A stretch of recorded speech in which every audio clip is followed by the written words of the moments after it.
You're listening to PetLifeRadio.com. Welcome to Animal Rights on Pet Life Radio. This is your host, Tim Link, and I'm so glad you're joining us today. My guest today is founding editor and editor-in-chief of Dogster.com and Catster.com, Janine Kahn. I talked to Janine a little bit about what life is really like at two of the top online pet magazines, Dogster.com and Catster.com. Find out a little bit more how she got involved in that, and also about her writing style. So we're going to quiz her a little bit about her writing efforts as well. So we'll come right back with Janine Kahn from Dogster and Catster.com. You're listening to Animal Rights on Pet Life Radio. Sit. Stay. We'll be right back after a short pause. Well, 4 to be exact.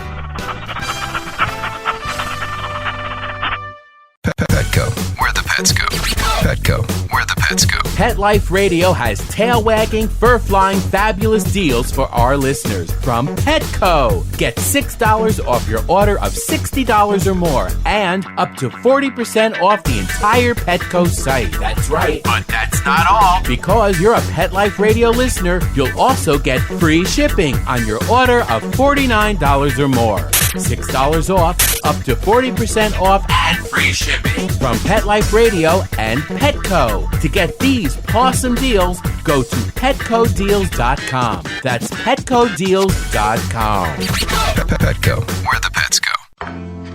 I'm not much of a reader, but I do wish I were more well-read. There are so many great books coming out.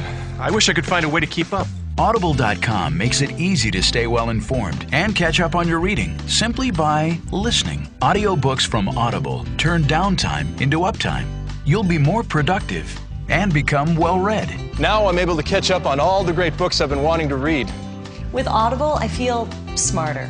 Pet Life Radio listeners, try Audible.com now and get your first 30 days of Audible Listener Gold membership plan free. And get a free audiobook. Choose from over 100,000 titles. To get this great deal, go to audibledeals.com. That's audibledeals.com.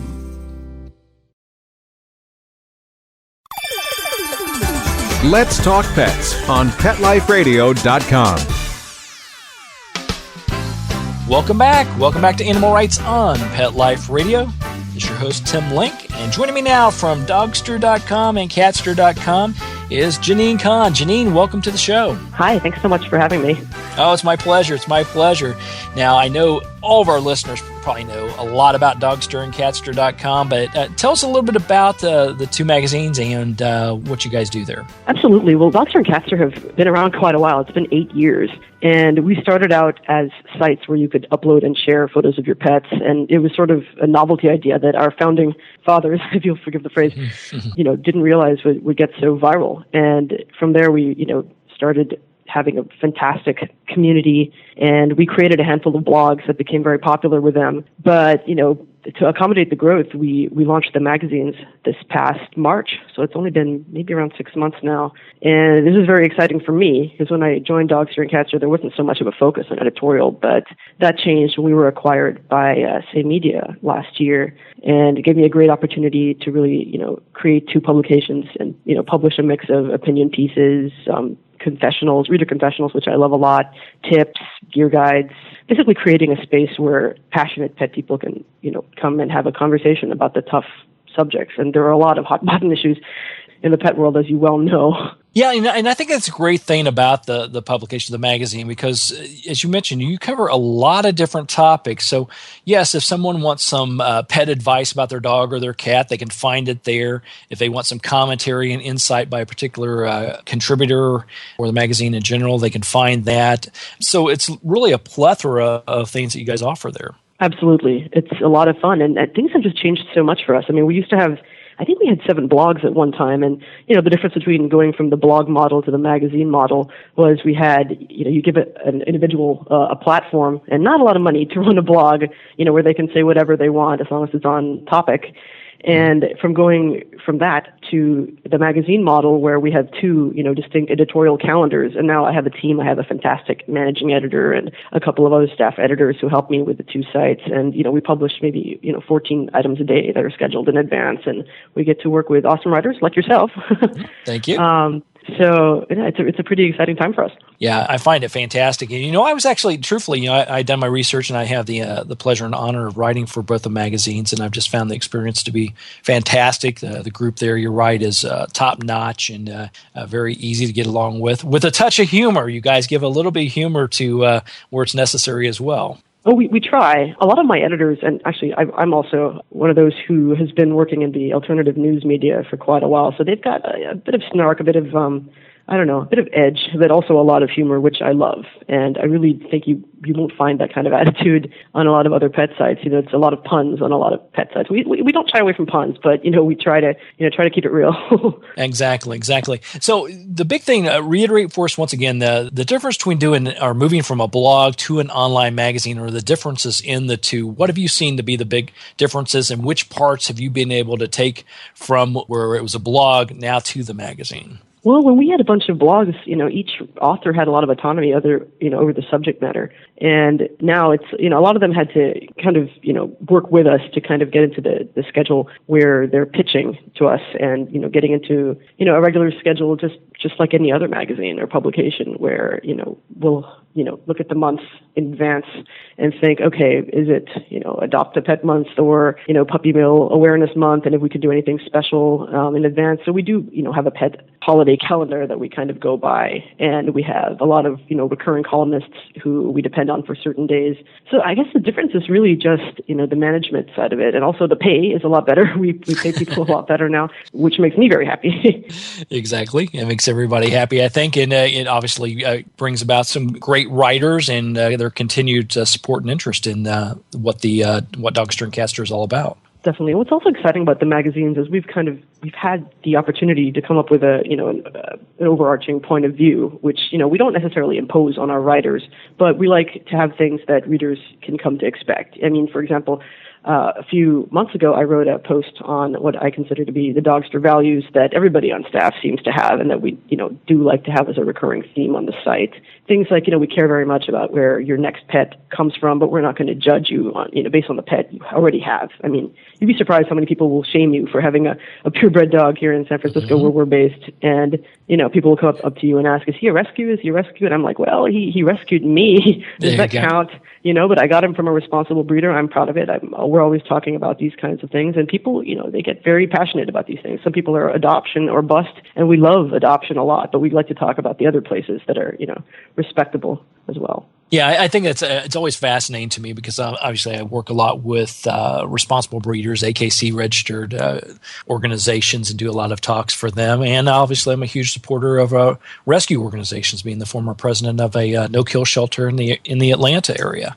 But when it comes down, people always seem to ask, did you get that dog from a breeder? And so, well, yeah, let's peel back the onion a little bit more because, yes, all dogs and cats are bred. That's just the way nature and God designed it. I'm sorry. But then, yeah, what is it? Are we talking about responsible breeding, which I think is something that is needed and focused on, as well as our rescue organizations need support for those animals that don't have homes. So it is a fine line you have to kind of walk. It's definitely a fine line, but we do get a lot of the hardcores, as I like to call them, who'll get in the comments and, they don't want any breeding happening anywhere, and it's, not really realistic. You want all the fantastic breeds of the world to just disappear overnight. I don't want that to happen. Right. Now, in this value, I would love the comments or the value statement that you came up with and shared, and you guys are looking at. What are some of the other things, in addition to responsible breeding and rescue, what are some of the other things Dogster and Catster is all about? Well, let me look at my document right here. One of them, actually, the top one on the list, was this really simple idea that a dog is not an it or a that, but a who. And just when we write about dogs, we consider them, not necessarily people, but, creatures that have souls and that we can communicate with. And they're more than just, an object that you can own. So, I don't know, the idea of animal ownership is, not really, I think I consider myself more of a dog mom, and I'm proud of it, as opposed to a dog owner. I don't feel like I own my dog, even though I did exchange some money to have him in my life. What else is important to us? We have Yeah, adoption is definitely number one on the list there, too. Well, one of them. Another one we have is just that we believe harming dogs is criminal and should be condemned by society as such, and that's not always the case. Like anytime we write about Michael Vick on the site, people go crazy. I think we had one post that had over 700 comments, and we had to get in there and, edit out any racism or crazy things people were saying, because people do get out of hand. They get really, really heated. I think it's a great comment, the fact that the theme seems to be people are very passionate about this. And I find in society, it's just my commentary on it all is that people can sort of lean either way on certain topics. But when it comes down to our animals, it seems to be, for the most part, you take one side or another when you're taking a look at the animals, whether we're talking about breeding or adoption, or whether we're talking about, are you the pet owner, or are you the, as I call them, the human companion of the pet, right. Or the mommy or the daddy. Absolutely. Well, one of the other things we like doing on Dogster is, taking back those terms, like on Catster, cat lady is a compliment. Anywhere else, they'll think you were crazy. Or, my car, my license plate says dog lady on it, and I'm proud of it. I don't think it's too much. And then I come out of my car and I'm, fairly young and covered in tattoos and not probably what they were thinking was going to come out of the car. So, we like kind of challenging the stereotypes that are out there. Yeah, absolutely, because it is a good thing. It is a good thing. And I love, and I am very glad you have both magazines, because I can imagine the emails that you got by just having a Dogster site compared to a Catster site, or vice versa. I was recently had some articles and some interviews, and they're like, well, that's great, but let's talk about cats now. We talked about dogs, let's talk about cats now. It's like, okay, give them their fair shake of the paw. Oh, absolutely. Dogster was the first site that was founded in 2004, and Catster came shortly after, just exactly the way you described it. People started emailing the founders and were like, hey, what's up with that? Why are you all about dogs? How about the cats? They deserve the same equal play, and it worked out. Absolutely. Well, we're going to take a quick commercial break. We'll come back with Janine Kahn, talk a little bit more about Dogster.com, Catster.com, and pick her brain a little bit about the whole industry in general. And so it's going to be exciting stuff. So everybody just stay tuned. We'll continue our conversation right after these messages. You're listening to Animal Rights on Pet Life Radio. Sit. Stay. We'll be right back after a short pause. Well, 4 to be exact. Introducing the new Bret Michaels Pets Rock collection exclusively at PetSmart. I created it for the pets that rock your world. Shop the Bret Michaels Pets Rock collection and celebrate PetSmart's 25th anniversary with up to 25% off thousands of items on the PetSmart site. Plus free shipping on orders of $49 or more. Go to PetSmartDeal.com. That's PetSmartDeal.com. PetSmartDeal.com. Dyson. The new Dyson Animal Vacs are powerful bagless upright vacuums for homes with pets. Air muscle and radio root cyclone technology generates the strongest suction power to powerfully remove dust, dirt, and pet hair from the home or car. To order your Dyson Animal Vac, go to DysonDeals.com. DysonDeals.com to order your Dyson Animal Vac today. Dyson. Music to your ears. Hi, I'm Lisa Smith-Putnam, the host of the new and exciting show, Your Pets, My Dogs, here on Pet Life Radio. Your Pets, My Dogs will feature celebrity interviews, we'll talk to everyday pet owners, and more. Listen, I am here to entertain you each and every week, right here on Pet Life Radio. Again, that's Your Pets, My Dogs. I'm your host, Lisa Smith-Putnam. Your Pets, My Dogs. Your Pets, My Dogs.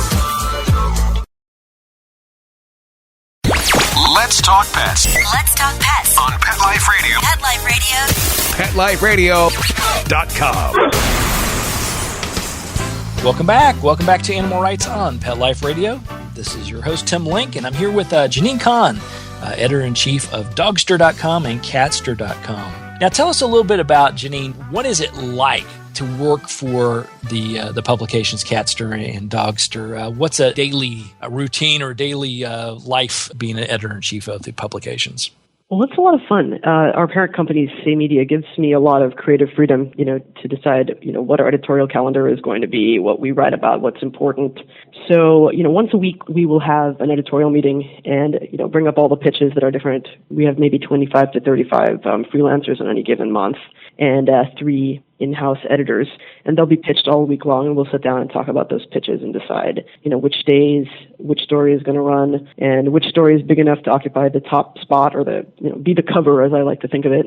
And we wear a lot of hats over here just because we're such a small team. There are only 4 editors that run both publications, and we try to run 14 stories every day. And, we try not to run things that are what I consider blog posts or reblogs. We do a few of these here and there because our readers do like them when we talk about the news and things like that. But we really do love, original stories that either real journalists or our community will contribute. A lot of bleeding heart confessionals about something wonderful that happened to them and their dog or cat, or, something awful, and just sharing, and that give and take is just incredible to see, because you won't really find that on a lot of sites out there. And we were able to accommodate that on the site and put a spotlight on it. Day to day here, it's a lot of fun. I've got a real cast of characters working here with me. I've got Vicky, our managing editor, who's kind of like the curmudgeon-y British lady, and I've got Keith, who's our associate editor, who we got from SF Weekly and who's been a veteran journalist for 20 years, and I have him mentoring a lot of the writers we have who are more junior. We recently hired Liz Acosta, who's our new assistant editor, and she's fantastic. She brings this young energy to our office that we didn't have before with her bright pink hair, and she used to be our cuteness correspondent on the site, so she still writes a lot of cuteness articles. And our community team is also fantastic. It's just great. Coming to work every day is a joy. I mean, it's a lot of hard work.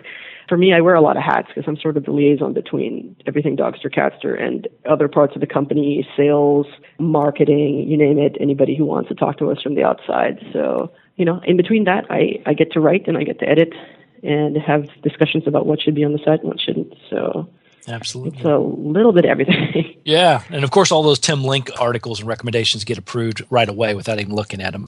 Oh, right away, no. No problem.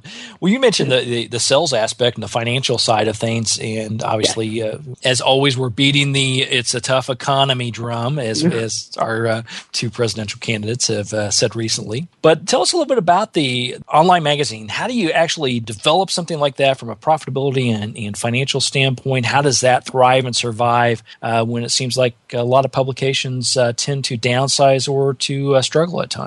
Oh, for sure, and I feel you when you talk about the struggle, because I came from the news media world. I worked for the LA Times. I worked at OC Weekly and LA Weekly for many years, and a lot of those places are bleeding left and right, and it was very hard to see colleagues being cut left and right, salaries being pulled back, budgets being slashed.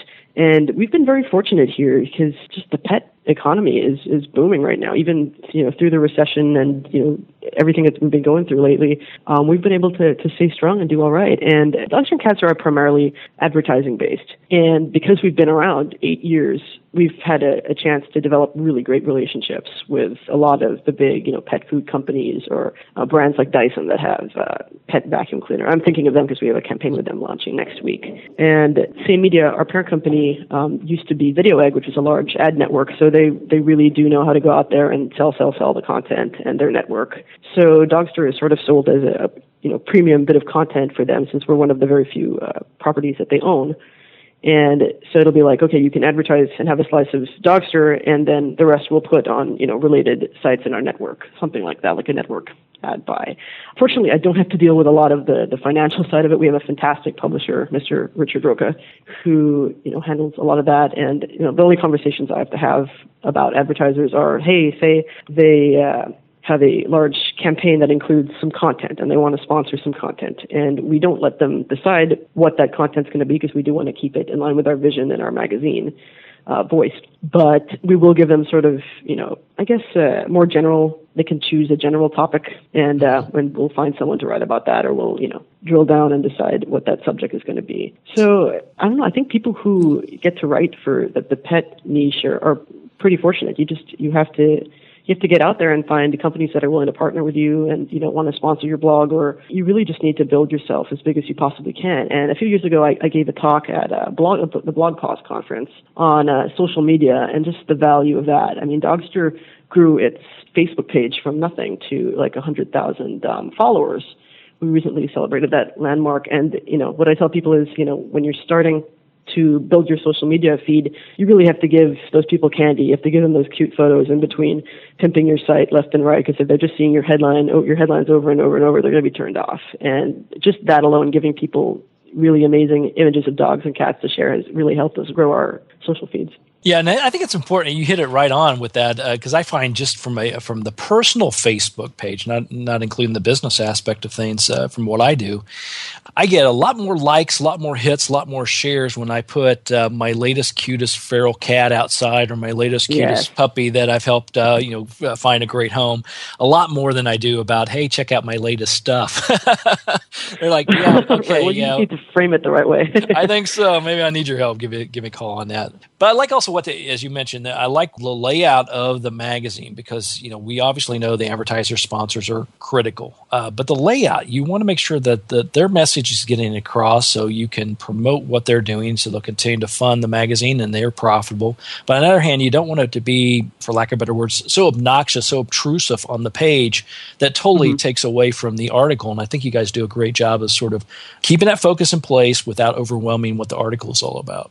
Well, thanks for that. When we relaunched the sites with the magazines on the homepage, we also got in line with what Same Media calls the Clean campaign, where they go to different sites and give it a facelift where there'll be just one large ad, like at the the right-hand corner of a page, as opposed to 3 or 4 overwhelming on every corner that you go. So I do I'm a minimalist, so I'm happy to see that, and I'd like to see it in as many sites possible. Yeah, exactly. And I think it drives home their message, and obviously keeps true to the story as well that's on the page. So big kudos for that. How does your magazines, the Dogster and Catster, what do you feel your key differentiators are compared to some of the other opportunities that are out there?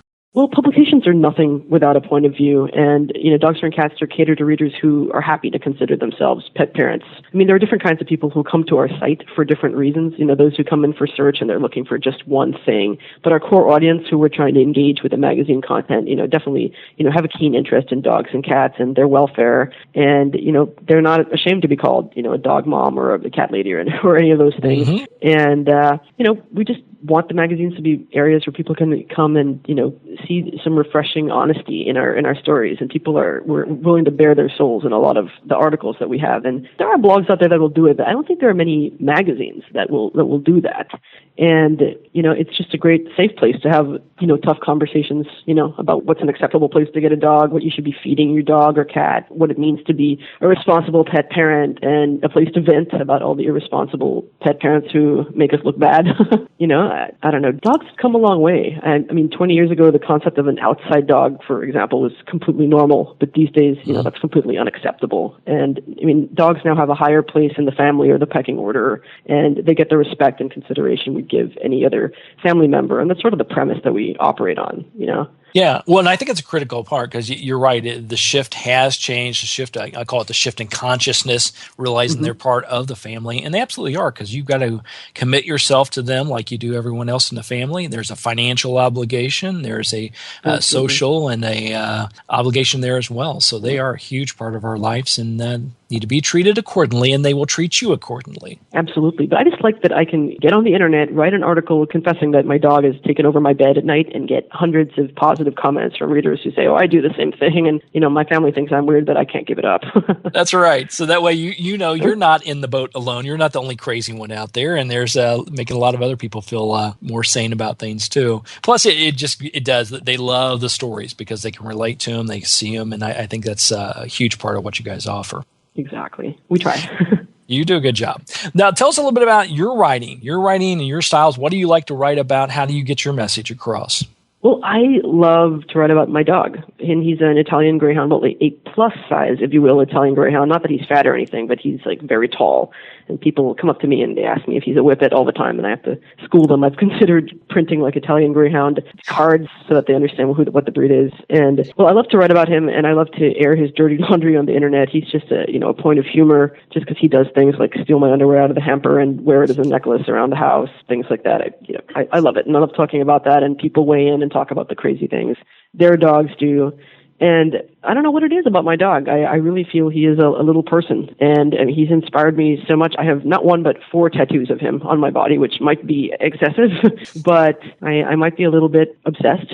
And No, you're honoring him, and he's providing you obviously great love and affection and great stories, great content, and so that's a great way of doing that as well. Absolutely. I mean, I love to write about a number of things. I mean, he's one of them, and people love that. He has some fans. Like, I have some commenters who'll come in and be like, "Oh yes, it's a post about Mr. Moxie again," and they just want to see more photos. But I also like to write about the tough issues. Like recently, I did a post about, how he has come from a responsible hobby breeder and how people, give me grief over it, but, how proud I am of it. And a lot of people weighed in, and I thought I was going to get ripped to shreds. I thought people were going to say, how dare you run Dogster and have a dog that you did not rescue? But a lot of them were like, thank you for this. My dog is from a responsible breeder as well, and I don't know why we're being maligned. So that was good. I also have started writing a twice-a-week column called What We're Obsessed With, where I dish about dog-themed items that I'm currently coveting or obsessed with. And that column has been getting me in trouble left and right, because sometimes I like what I am writing about so much that I'll buy it for the house. And it puts a strain on the relationship with my boyfriend, because he's like, really? Did you have to buy a pillow with a dog on it or whatever else? You used to have good taste and be a minimalist, and now you're just a hoarder. Oh, gosh. I have to admit, we've just recently adopted a little white toy schnauzer named Dusty. And she's a little 14-week-old Spitfire, as I call her. But this is the first little girl puppy that we've had in years and years and years. And there's so many cute things out there. And even being a guy, I couldn't resist buying, the teal and pink Juicy Couture doggy purse and all this. And I'm my gosh, I can't let the word get out. I'll be in so much trouble. That's why you're putting it on public radio. I am. I know. Well, guys. We think about things about 2 days too late. So that's probably why I bought the Juicy Couture purse, and that's why I'm admitting a confessional here on my radio show. So absolutely, you might have to write that for us. And it happens, I got my dog lady license plate, and I didn't think about my boyfriend at all, but now he has to drive my car around because we share it, and it says dog lady on it. He was very mad. Oh, well, you can sign. It's a true sign if there's love there or not. If he'll drive the car and identify with the license plate, then yeah, maybe you've got something there. He's okay. He's secure in his masculinity enough, I'd like to think. That's right. It's what you have to. It's a very good comment. There's so many great things out there. Some are very extremely useful that I don't know how we got along without them. Things like the Furminator. If you've got a long-haired dog or cat, my gosh, what a great product. If the Furminator people are listening, they can drop a sponsorship check in the mail if they want. But but there's some great stuff. I think we're getting better and better at that. But yeah, there's also a lot of silly stuff that I look at that I'm like, oh my gosh, I can't believe I have this in my household. No, there are great things out there. Just recently, how there are a lot of Kickstarter or Indiegogo campaigns for pet products, and somebody came up with a leash called the Konaloo, which was a combination of her dog's names, Kona and Lucy or something like that. And the leash was just an alternative to the retractable leash. And I mean, you and I could probably go on about retractable leashes forever. I have a bone to pick with them, but this was just a much safer alternative, and I liked it a lot, and I wrote about it, and it was gratifying to see that the next day, 1,000 people had weighed in and, put $1,000 towards their campaign after it ran on our site. And eventually, the product got funded. So I'm looking forward to getting my Konaloo leash in the mail. But like I said, that column is getting me into so much trouble with my pocketbook. But it's great. But that's just the love for, and I think it goes back to the financial aspects. We love our animals, and I think we know we're trying to take care of them and have enjoy them as well. And that's why it's always great to write about our dogs and cats. And it's a thriving business too. So we have to look at that when we have a successful online magazine. Absolutely. Wonderful. Well, thank you so much for coming on the show today. This is great. Everybody go out and check it out, dogster.com, catster.com. Read all the wonderful articles. Check in every day. Go to Facebook and be a fan and a follower. Make sure you like them. And a little plug for myself, read my stuff while you're there. That's always good. Give me some comments back. I'll take that all day long. So it's a joy. It was a pleasure talking to you today on the show. Thanks for coming on. And my big kudos for having me on as a contributor to the magazine as well. Can I add just one last thing? Absolutely. We are actually looking for more writers. So if people are interested, I know you have a lot of writers who listen to your show. I'm Janine at Dogster.com, and pitch me. You might end up on the site as well. Absolutely. Very good. All right. So we've been talking to Janine Kahn. Janine, thanks for coming on board today. Thanks for coming on Animal Rights on Pet Life Radio. Thanks so much. Well, we're going to wrap it up for today. I thank everyone for listening to Animal Rights on Pet Life Radio. I want to thank our sponsors and the producers for making the show possible. To find out more about me, Tim Link, and the other guests I've interviewed on the show and all the wonderful interviews you can download for free and listen to them, you can go to PetLifeRadio.com. PetLifeRadio.com. Click on the Animal Rights icon. Download the episodes. Listen to your favorite authors and writers. Check out the blogs. And while you're there, make sure you check out all the other hosts and shows. There's a plethora of wonderful content on there. You won't be disappointed. Go to PetLifeRadio.com. If you have any questions, comments, or ideas for the show, please email me. You can email me at tim@PetLifeRadio.com, and I will be glad to answer your questions, entertain your comments, and bring on the people you want to hear from the most onto the show. So until next time, write a great story about the animals in your life. Share it in a blog, article, or in a book, and who knows? You may be the next guest on Animal Rights on Pet Life Radio. Have a great day. Let's Talk Pets, every week on demand, only on PetLifeRadio.com.